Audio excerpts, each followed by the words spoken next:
नमस्कार, बहुत स्वागत है आपका सीएनबीसी आवाज पर। आपके साथ मैं हूं विपिन भट्ट और आप देख रहे हैं property Guru presented by signature global, making India affordable. एक बार फिर से लेकर हाजिर है आपका मनपसंद शो। रियल एस्टेट से भरी हुई ढेर सारी बातें हम हमेशा यहाँ पर करते हैं।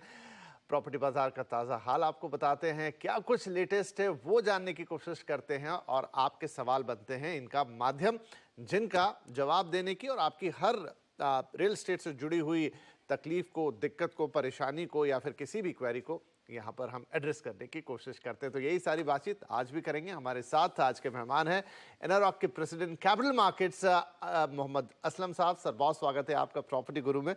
तो चलिए हमेशा की तरह शुरुआत करते हैं, थोड़ा जायजा ले लेते हैं कि प्रॉपर्टी बाजार का क्या हाल है इस समय। वैसे तो मार्केट ठीक ही चल रहा है, अब मानसून के काफ़ी करीब हैं, लेकिन क्या कुछ उथल पुथल मानसून के दौरान हो सकती है का अंदाजा आपसे लेने की कोशिश करते हैं। तो क्या हाल है सर इस समय बाजार का? जैसे आपने कहा विपिन जी, बाजार ठीक ठाक चल रहा है, लेकिन जैसे न्यूज आ रही हैं मुझे लगता है कि वो बहुत बड़ा इवेंट हो जाएगा। जैसे हमने पिछली बार देखा था कि आरबीआई ने अपने रेट रिवाइज नहीं किए थे, जो वो पिछले काफी क्वार्टर से कर रहे थे। तो इस बार भी उम्मीद है कि शायद वो नहीं करेंगे, रेट अपना अपवर्ड रिवाइज नहीं करेंगे। मुझे लगता है स्टेबल रखेंगे अगर वो घटाएंगे नहीं तो, क्योंकि इन्फ्लेशन काफी कंट्रोल में है और उसके चलते आई थिंक ये एक बहुत उम्मीद है कि वो शायद ऐसा करें। और अगर ऐसा हो जाता है तो ये एक अच्छा बूस्ट होगा एक्चुअली होम बायर्स के लिए भी, और जो अपना होम लोन्स के थ्रू घर खरीदना चाह रहे हैं उनके लिए काफी अच्छा रहेगा। डेवलपर्स को भी काफी एनकरेजमेंट मिलेगा, तो ओवरऑल मार्केट के लिए ये अच्छा रहेगा। क्योंकि अगर आप देखें तो ओवरऑल मार्केट में काफी अभी काफी रिपोर्ट्स आ रही हैं, जिसलिए पिछली बार भी हमने डिस्कस किया था कि लैंड बाइंग काफी हुई है पैन इंडिया डेवलपर्स के थ्रू। और अभी दूसरी रिपोर्ट जो आई है उसमें यह है कि रेंटल्स इनकम है जो ऑल टाइम हाई हो गई है, रेसिडेंशियल रेंटल। एवरेज हम बात करते थे 1.5 से 2% या 2.5% मैक्सिमम, लेकिन अभी हमने देखा कि बैंगलोर में 4.1% है, एमएमआर में 3.9% है, विच इज मतलब ऑल टाइम हाई है। इंडिया का एवरेज भी इस टाइम 3% पे पहुंच गया है। तो मुझे लगता है ये रीजन भी इसीलिए है क्योंकि अभी वर्क फ्रॉम होम जैसे लोगों का खत्म हो गया है, लोगों को वापस ऑफिस बुलाया जा रहा है, इधर हाइब्रिड फॉर्म में या फुल टाइम में। तो उससे चलते हुए काफी लोग वापस आए हैं, ऑफिस वापस भरने शुरू हुए हैं, तो उसके चलते हुए रेंटल भी बढ़ रहे हैं। और बैंगलोर अपने आप में एक बड़ी सिटी है जहाँ पे सबसे ज्यादा आईटी क्राउड है, तो इसलिए मुझे लगता है सबसे ज्यादा उनका रेंटल्स बढ़ा है। लेकिन ओवरऑल ये एक अच्छी न्यूज है फॉर ओवरऑल मार्केट के लिए। और मैं एक बात और कहना चाहूंगा, जो अभी भी रुके हुए हैं कुछ अच्छी अपॉर्चुनिटी के लिए, मुझे लगता है यहाँ से प्राइजेस और फॉर्म होते चले जाएंगे क्योंकि डिमांड बढ़ता चला जाएगा, क्योंकि इन्वेंट्री नहीं है। उसी की रीजन है कि रेंटल्स बढ़ रहे हैं, वो भी एक रीजन है इस चीज का। सो मुझे लगता है ओवरऑल जो अच्छे संकेत आ रहे हैं या अच्छे डेवलपमेंट्स हो रहे हैं, उससे मुझे लगता है कि फ्यूचर अच्छा है और यहाँ से मार्केट बेहतर ही करेगा। चलिए, तो संकेत अच्छे हैं और उम्मीद है कि यहाँ से मार्केट बेहतर करता हुआ नजर आएगा, नजर आएगी हमारी भी। चलिए सवाल जवाब के सिलसिले को शुरू करते हैं। पहले कॉलर हैं शशांक विरकर, पुणे से हमें कॉल कर रहे हैं। शशांक जी, बहुत स्वागत है आपका प्रॉपर्टी गुरु में। क्या सवाल पूछना चाहेंगे? Sir, good afternoon to both of you. Actually, sir, I have purchased property 1,80,80,00,000 में कोथरूड पुणे में प्रॉपर्टी ली है, हिल व्यू रेसिडेंसी करके। और वो नियर महात्मा सोसाइटी। ओके। तो मैं मेरे रिलेटिव्स रहते हैं उधर, और इसके लिए दोनों साथ में क्लोज रह सकते करके लिया है, इन्वेस्टमेंट और रहने के लिए दोनों के लिए। तो I am really little worried about my decision. तो जस्ट आपका गाइडेंस चाहिए था कि ये डिसीजन सही है नहीं है। तो चिंता क्यों हो रही है सर आपको? मतलब आपको लग रहा है कुछ गलत आपने निर्णय ले लिया? नहीं नहीं, ऐसा नहीं लग रहा है। मैं ये सोच रहा हूँ क्योंकि इतना बड़ा इन्वेस्टमेंट किया तो भाई पैसा बढ़ेगा नहीं बढ़ेगा, क्योंकि सडनली डिसीजन ले लिया था, थोड़ा जरा इमोशनल इसमें आके। जी जी जी, नहीं नहीं, इमोशनल तो होता ही है जब घर खरीदते हैं, तो कई बार फैसला ले लेते हैं, फिर वो बात आपकी सही है, सोचने में आता है कि भाई इतना बड़ा इन्वेस्टमेंट कर दिया, लेकिन क्या ये सही रहा उस लिहाज से। खैर कोई बात नहीं, हम असलम साहब से सलाह लेते हैं। तो सर, शशांक जी को क्या चिंता करनी चाहिए या नहीं, वो निश्चिंत रहें? नहीं नहीं, ये शशांक जी बिल्कुल निश्चिंत रहिए आप। कोथरूड पूना में एक बहुत ही सॉट आफ्टर एरिया है, आप जानते ही हैं अच्छी तरह। मुझे बताने की जरूरत नहीं है कि कोथरूड में जो डिमांड और सप्लाई का बहुत गैप है। अच्छे प्रोजेक्ट्स वहाँ पे नहीं अवेलेबल हैं, जो भी सोसाइटीज हैं वहाँ ओल्ड सोसाइटीज हैं, लेकिन उनकी भी काफी डिमांड है, क्योंकि पूना का एक ओल्ड एरिया में कहलाता है, जो सबसे पहले पूना डेवलप हुआ था। मराठी पॉपुलेशन से डोमिनेटेड है, तो इसलिए हमेशा डिमांड में रहता है। तो मुझे लगता है आपको बिल्कुल चिंता करने की ज़रूरत नहीं है। आपने रिलेटिव्स की वजह से एक इमोशनल डिसीजन लिया है, लेकिन जैसे आपने बात करी कि कितना उसमें रुकना चाहिए, तो हम हमेशा से यही कहते हैं कि आपका जो रियल एस्टेट का होराइज़न है, वो 7 साल तो एटलीस्ट मिनिमम होना चाहिए। तो अगर आप उस चीज़ की तैयारी रखते हैं, तो कोई भी इश्यू नहीं है, ये आपको एक अच्छे रिटर्न ही देगा। इनफैक्ट अगर आप अभी हमने रेंटल्स की बात की है, अगर आप उसे खुद भी नहीं रहना चाहते हैं, उसे लगता है आपको कि मैंने ऐसे ले लिया है, तो भी आपको उसपे अच्छे रिटर्न्स ऑन रेंटल भी मिल सकते हैं। तो मुझे लगता है ओवरऑल एक अच्छा आपने डिसीजन लिया है, उसमें घबराने की बात नहीं है, क्योंकि जो एरिया आप बता रहे हैं कोथरूड के अंदर भी, वो भी अपने आप में काफ़ी अच्छा एरिया है, तो डिमांड हमेशा रहेगी, ईदर आप उसे बेचना चाहें। अच्छे रिटर्न ऑन इन्वेस्टमेंट में मैं यही कहूँगा कि थोड़ा-सा उसको टाइम दीजिए, एटलीस्ट 5 से 7 साल का, और अगर आपको उसको रेंटल पे देना है, तो वो कभी भी अच्छे रेंटल पे जा सकेगा।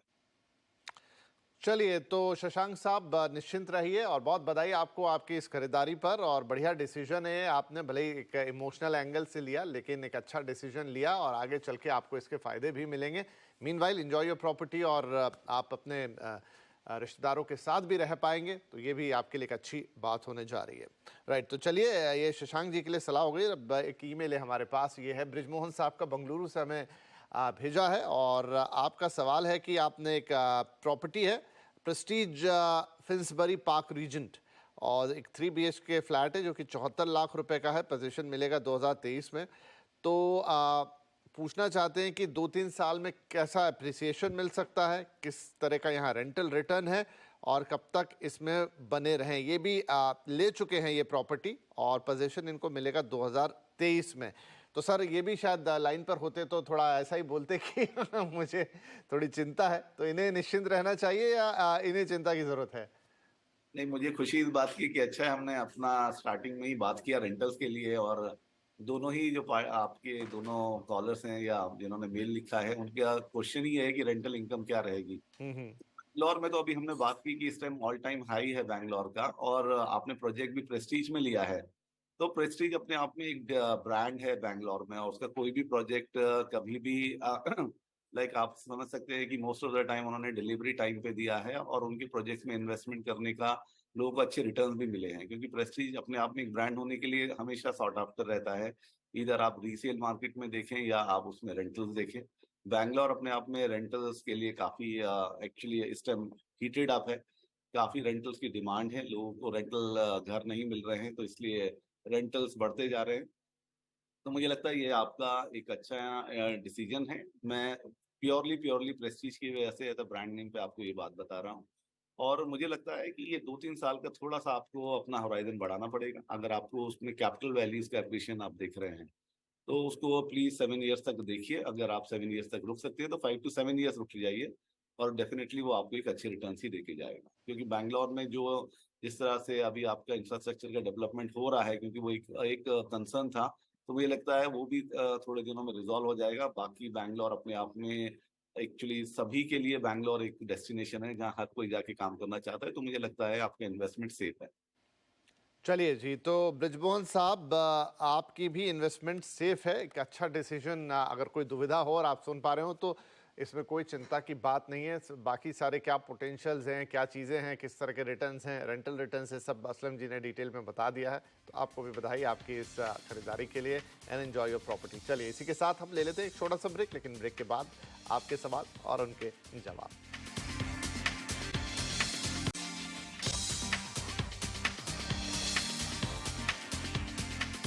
Welcome back. CNBC आवाज पर आप देख रहे हैं property Guru, presented by signature global. और चलिए कुछ और सवाल लेते हैं यहाँ पर।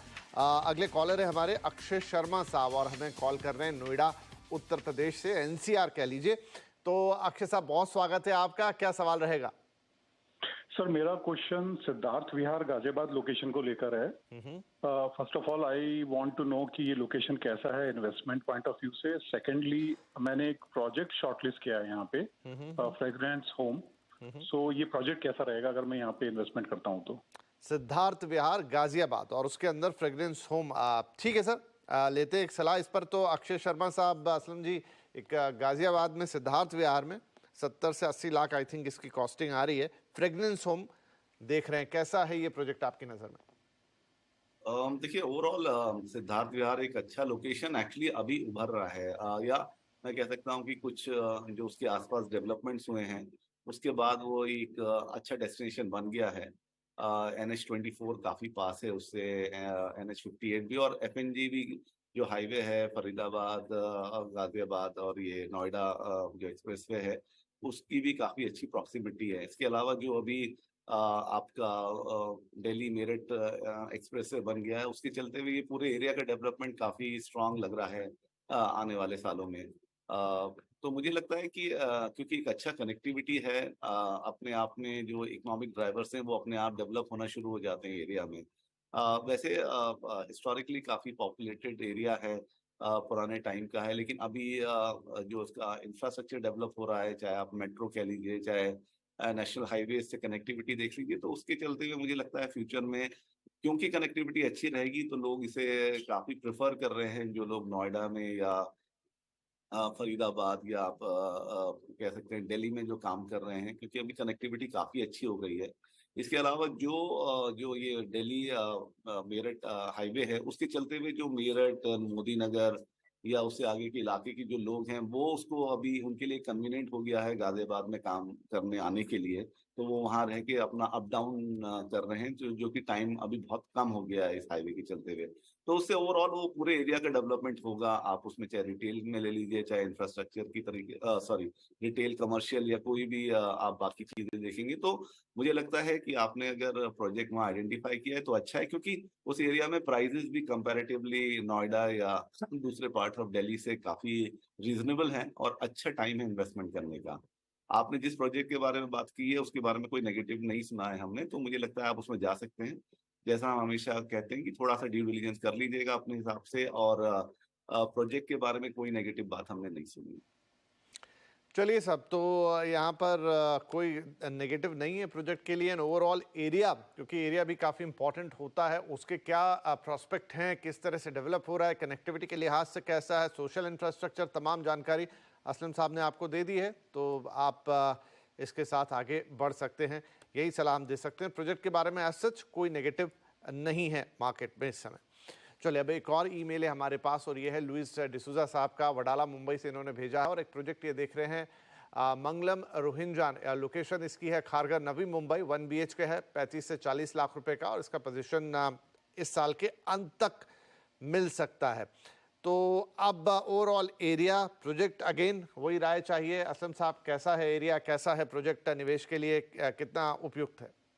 अ, ये एक अच्छी बात हो रही है विपिन जी की, अभी जो एक प्रोमिनेंट एरियाज हैं उनके आसपास के एरियाज डेवलप हो रहे हैं, और उसका बेसिक रीजन यही है कि क्योंकि इंफ्रास्ट्रक्चर काफी इम्प्रूव हो गया है कनेक्टिविटी के लिहाज से। तो जैसे अभी हमने ये सिद्धार्थ विहार की बात करी कि इसकी कनेक्टिविटी दूसरे इलाकों से अच्छी है, इसलिए ये एक अच्छा एरिया डेवलप हो रहा है। सिमिलरली रोहिंग्यन एक्चुअली कुछ साल पहले तक कुछ नाम नहीं था इसका, अपना तलोजा में गांव, मतलब उस तरह से उसे कंसीडर किया जाता था, लेकिन क्योंकि इसकी प्रॉक्सिमिटी खारघर से काफी पास है तो उसे अभी अपर खारघर भी कहा जाता है। तो एक नाम दे दिया है डेवलपर्स ने, मोस्टली डेवलपर्स ही ये काम करते हैं कि वो उस चीज को बना देते हैं कि वडाला को बड़ा बना देते हैं। लाइक हमने देखा है कि वो अपर कफरेड या न्यू कफरेड हो जाता है, इसी तरह ये अपर खारघर है। लेकिन अच्छी बात है ये कि कनेक्टिविटी अच्छी है। आप चाहे उसमें खारघर मेट्रो स्टेशन से उसकी कनेक्टिविटी समझें, या खारघर और नवी मुंबई का जो एक हाईवे है उससे आप लें, या साइन हाईवे से लें, साइन पनवेल हाईवे से, तो कनेक्टिविटी काफी अच्छी है। और उस एरिया में नए डेवलपर्स लाइक आदिराज वगैरह या जो एस्टैब्लिश डेवलपर हैं वो इस एरिया में वेंचर कर रहे हैं, और ये बायर्स के लिए भी एक अच्छा डील हो जाता है, क्योंकि उस एरिया में अभी प्राइजेस कम रहते हैं। तो जैसे अब अगर आप खासघर में देखेंगे कि प्राइजेस, एवरेज प्राइजेस आपको 9 से 10,000 का कुछ मिलेगा, लेकिन उन एरिया में आप जाएंगे तो आपको 4,500 या 6,000 के करीब तक आपको एक एवरेज प्राइस मिल जाता है। तो मुझे लगता है कि जो इन्होंने लिया है डिसीजन वो एक अच्छा डिसीजन है। आप डेफिनेटली जा सकते हैं उस प्रोजेक्ट में, क्योंकि फ्यूचर काफी अच्छा है, क्योंकि ये सारे एरिया अल्टीमेटली जो खारघर की प्राइजेस है उसे कैचअप करने की कोशिश करेंगे। तो अल्टीमेटली आपका कैपिटल एप्रिसिएशन भी अच्छा होगा, और अगर फ्यूचर में आप रेंटल्स इनकम को देख रहे हैं तो वो भी आपके लिए अच्छा रहेगा। चलिए जी, तो यहाँ पर भी सब कुछ बढ़िया है, प्रोजेक्ट से लेकर लोकेशन तक, और क्या उसके प्लस माइनस है असलम जी ने अच्छे से डिस्क्राइब कर दिया आपको। So all the best Luis D'Souza साहब, और आपको भी प्रॉपर्टी के लिए बहुत शुभकामनाएं। और उन्होंने मेल में ये भी लिखा था कि उन्होंने और उनकी वाइफ ने मिलकर ये टोकन दे दिया था इस प्रॉपर्टी के लिए। तो चलिए, हमारी शुभकामनाएं आपके साथ रहेगी। इसी के साथ एक छोटे से ब्रेक का वक्त हो गया है, तुरंत हाजिर हो जाएंगे, आप कहीं मत जाइएगा।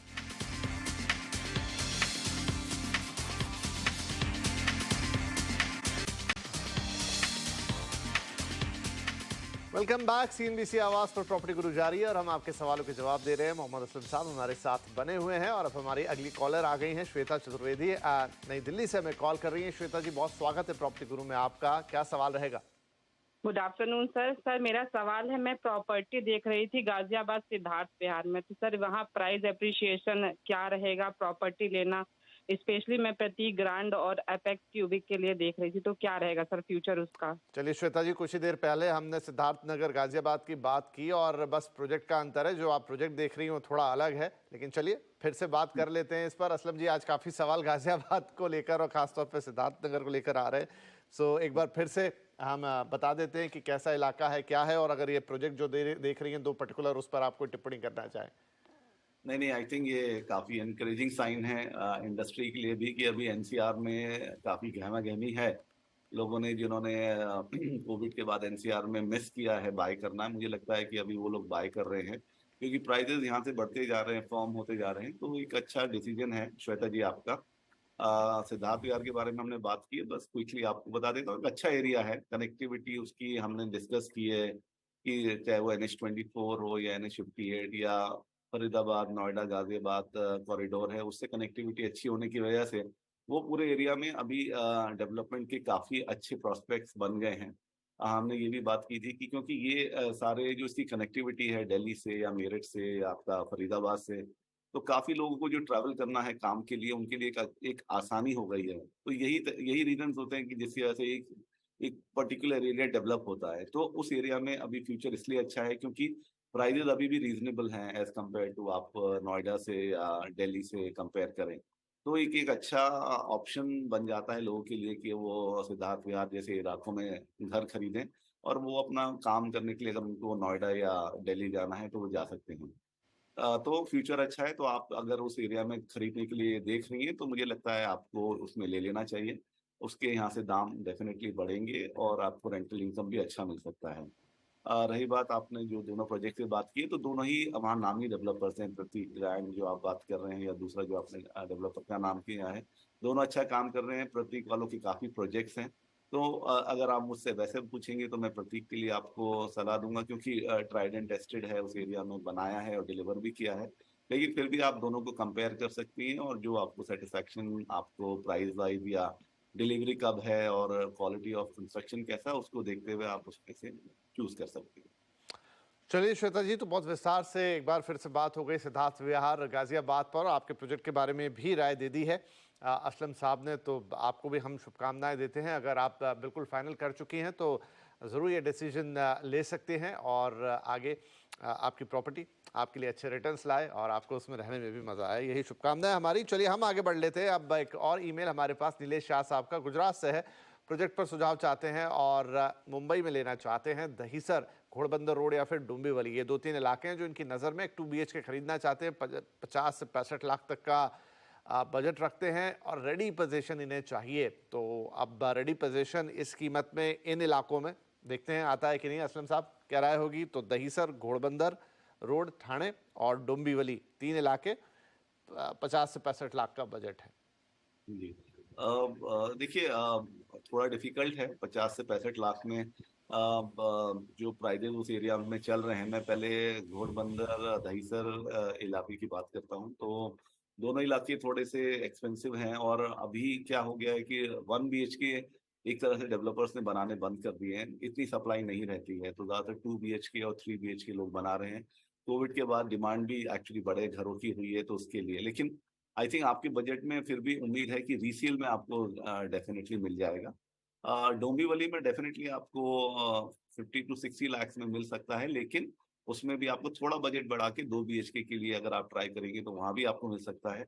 रही बात कंपैरिजन एज एन एरिया की, तो मेरा प्रेफरेंस एक्चुअली, ये मेरा पर्सनल प्रेफरेंस है कि मैं वेस्टर्न लाइन पे अगर घोड़बंदर की तरफ से लूँ, थाने भी उसी लाइन पे अगर आ जाता है, मतलब आप बीच में से लेंगे अगर, घोड़बंदर या दहीसर, पर मुझे दहीसर की तरफ मेरा ज्यादा झुकाव रहेगा, क्योंकि अभी मेट्रो भी काफी वहाँ पे काम शुरू हो गया है, मेट्रो ऑपरेशनल हो गई है। तो मुझे लगता है अगर आप दहीसर में देखेंगे और वन बीच के, तो मुझे लगता है फ्यूचर प्रोस्पेक्ट उस एरिया में ज्यादा अच्छे रहेंगे। चलिए, तो भाई दहीसर में एक 1 बीएचके ले लेना ज़्यादा बेहतर है यहाँ पर कि आप घोड़बंदर रोड की तरफ जाएं या फिर कल्याण डुब्बीवली उस तरफ मूव करें। दहीसर एक ज़्यादा कनेक्टेड लोकेशन है, बेहतर अप्रिसिएशन वाली लोकेशन है, एक अप मार्केट लोकेशन है, वेस्टर्न लाइन है मुंबई की, और यहाँ पर इस बजट पे 1 बीएचके वो भी रीसेल में आप देख सकते हैं। चलिए, इसी सुझाव के साथ वक्त हो गया कि हम इजाज़त लें दर्शकों से, और जाने से पहले हम असलम साहब आपका शुक्रिया अदा करना चाहेंगे, आपने वक्त निकाला, हमारे दर्शकों के सवालों के जवाब दिए और ताज़ा हालात हमसे डिस्कस किए प्रॉपर्टी मार्केट में। बहुत बहुत धन्यवाद आपका। और दर्शकों से भी हमेशा की तरह यही निवेदन कि आप pg@moneycontrol.com पर अपने सवाल हमें भेजते रहें, थोड़ा डिटेल डाल दें, अपना फ़ोन नंबर ज़रूर दे दें ताकि कोई और डिटेल की ज़रूरत हो तो हम आपसे पूछ लें। कोशिश यही रहेगी कि आपके सवालों का बेहतरीन से बेहतरीन जवाब, सुझाव हम आपको दे सकें ताकि आप एक इन्फॉर्म्ड और बेहतरीन डिसीजन ले सके। तो चलिए, इस हफ्ते इतना ही, अगले हफ्ते फिर मुलाकात होगी, तब तक के लिए अपना ख्याल रखिए। नमस्कार।